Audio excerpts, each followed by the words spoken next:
Right, I'm just making this video clip.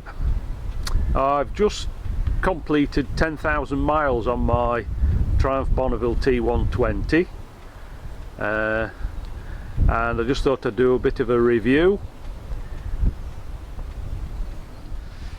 So, where shall I start? Well, I think the main thing that most people are interested in is reliability. Have I found my bike to be reliable over the past 3.5 years and 10,000 miles? And I think I can say yes, it has been reliable. It's never let me down. Not being trouble free, but all the troubles that I've had have been of my own making, nothing to do with the actual bike.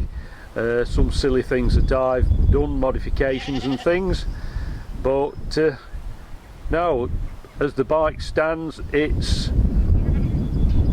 never let me down, and as yet is 100% reliable.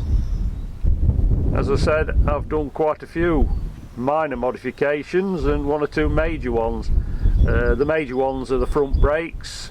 I swapped the original front brakes for these larger 4-pot caliper Brembos, and then of course it's fitted an X-pipe and the Norman Hyde Toga silencers, which have helped to improve the engine response. I've also had a power commander fitted to the bike.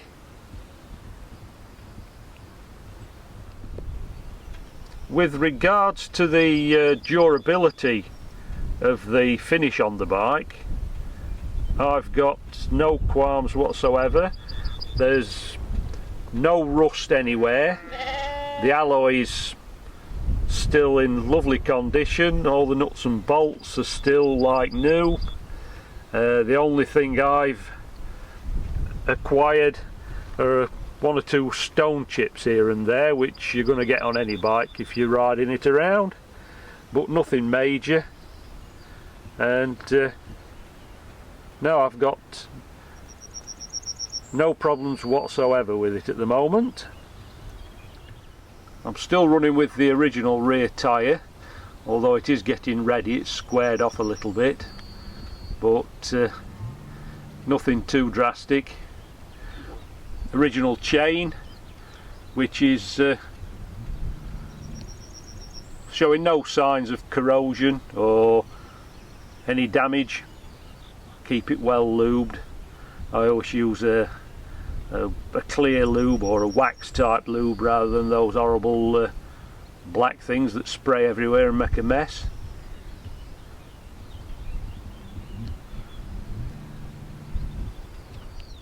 As some of you may already know, I uprated the suspension. I fitted new rear shock absorbers that look more traditional, black and chrome. These are manufactured by a company called Icon, and while I was at it I also fitted the uprated front fork springs. Helped to improve the handling of the machine.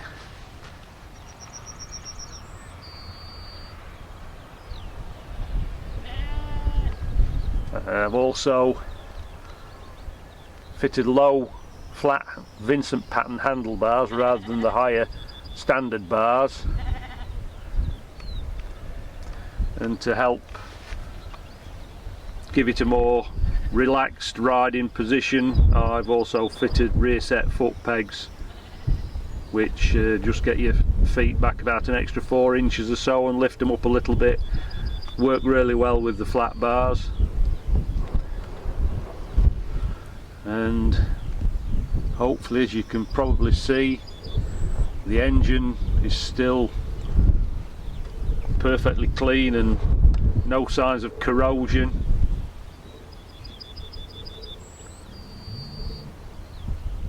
I know some people have complained about the quality of the chrome on the wheels. I've heard one or two people say that the wheels have gone rusty. but mine is still like new.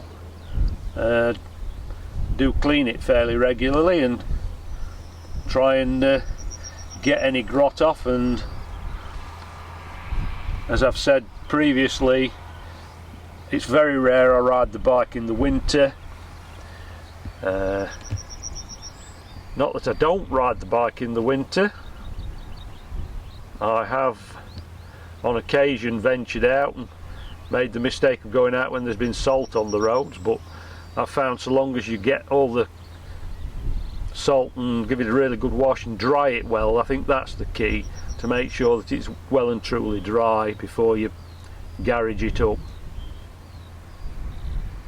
Now I've got to confess, I was a little dubious about the quality of these Norman Hyde Toga silencers when I first fitted them.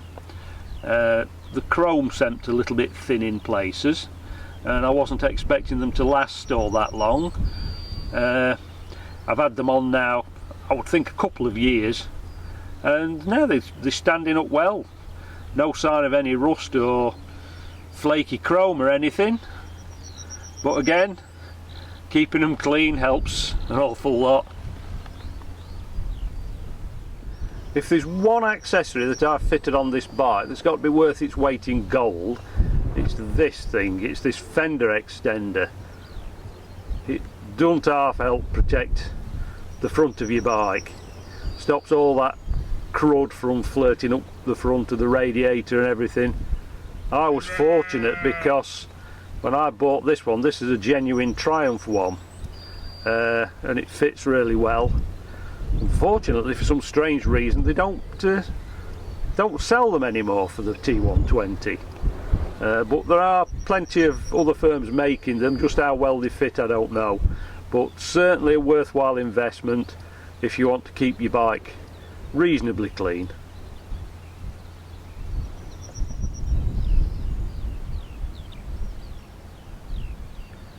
I spoke earlier, I mentioned that the only problems I'd had with my bike were basically self-made, and a quick explanation, I'll try and keep it as short as possible. In attempting to get the bike to run more smoothly, because they are renowned for being a little bit lumpy and snatchy at low speeds, I was trying to iron this problem out, and originally I fitted a booster plug which did the job really well. You know, it's cheap and cheerful, and it does help the slow speed running. Unfortunately, after I'd fitted the booster plug, I had the bike serviced, and I don't know what happened, whether it was something to do with the service or what, but anyway, when the bike came back, it was as if the booster plug wasn't fitted. It was just as lumpy and just as snatchy as it had been before I fitted it.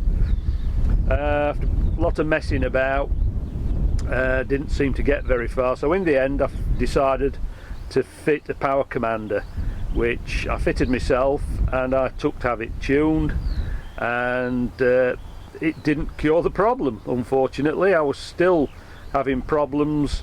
I'd got a snatchy throttle that was causing me problems. It was a bit lurchy. Anyway, I'd resigned myself to having to live with it, and then service time came round again. The bike went in for servicing, and when it came out, I picked the bike up and I could tell immediately that all the snatchiness and lurchiness, all the problems I'd had magically disappeared. So what you make of that is up to you. I seem to think something happened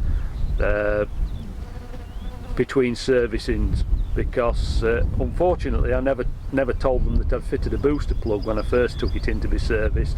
So whether they made some adjustment or other that negated the booster plug, I don't know, but certainly when I took it in for its next service, I made it quite clear that I'd fitted a power commander, and it came back really now.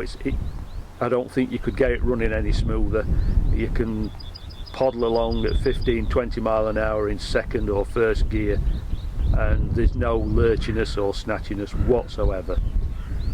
Just to add, for anyone who's interested, I've recently fitted these small Epco and Becker panniers. I was looking for some original Triumph ones to match my tank bag, but the price of them is astronomical. Each tank bag's about £200, and then you've got to buy all the brackets for fitting them. It's ridiculous. And I saw these on eBay. Apparently they'd come off a showroom bike, and they were selling them off.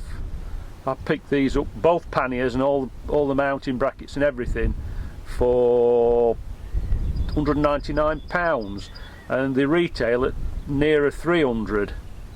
So saving of £100, and they're perfectly okay, no marks, no damage. They came with all the bolts and fixings, and they're fairly decent panniers. I'm really pleased with them. Not enormous, but just big enough for what I want, for lugging camera equipment and binoculars and things around.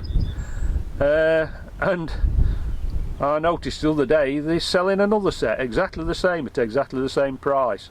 So if anybody's after a bargain set of panniers, get on eBay.